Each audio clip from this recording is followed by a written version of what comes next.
TVC News, Kano. Let's return now to our coverage of the political situation in Rivers State, where we reported that the House of Assembly has now withdrawn the notice of impeachment against Governor Fubara. Senior correspondent Uche Okoro joins me live from Port Harcourt. Uche, let's begin with the number of lawmakers that sat at plenary. You quoted 24.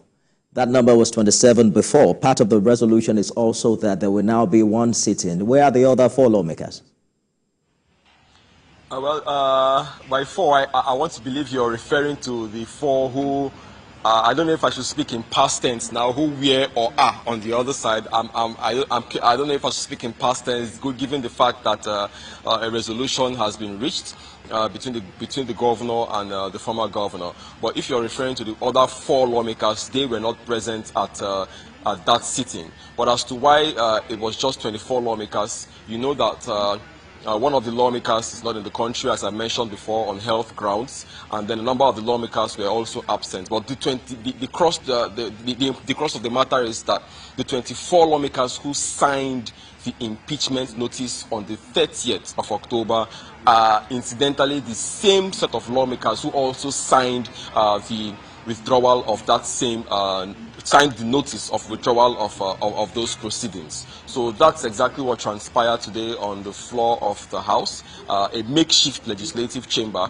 I should say, that is being held, that has been constituted at the House of Assembly quarters in Port Harcourt.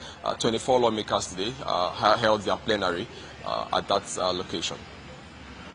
Well, the withdrawal of impeachment notice is perhaps the only condition on that list that has been fulfilled. Correct me if I'm wrong. We heard from the governor yesterday, passing a message that there is no price too big to pay for peace. But have you heard anything else as to withdrawal of the cases in court and also the funding of the House of Assembly?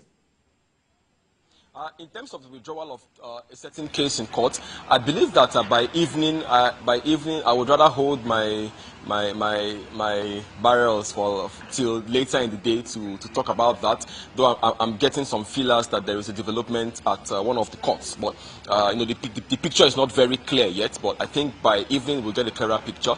But talking about the executive, the part of the recommendation, part of the resolution, I recommended that the state governor should send the names of the resigned commissioners back to the assembly. He should also represent the budget to these majority lawmakers. That hasn't happened yet. We do not know when that's going to happen. Like you said, that the withdrawal of impeachment notice is the only aspect of that resolution that places a responsibility on the lawmakers. They have fulfilled their part, and as it stands now, they have, as it were, pass the ball to the executive to show some good faith and begin to also take action to implement the resolutions, their own part of the resolutions that came out of that agreement in that meeting in Abuja. But very importantly, I should also state that there's been a lot of speculation about the fact that those resolutions were forged.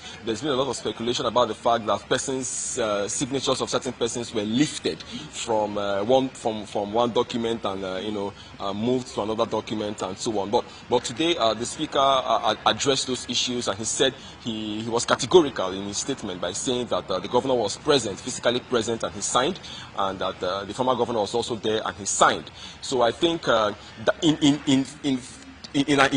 a way that kind of addresses those speculations as to who was physically present and who was not, and who appended his signature and who didn't. So now, if there is any flesh still to those allegations, then it would have to come from the other side to discredit or refute what the Speaker, Martin Samehule, said today on the floor of the House.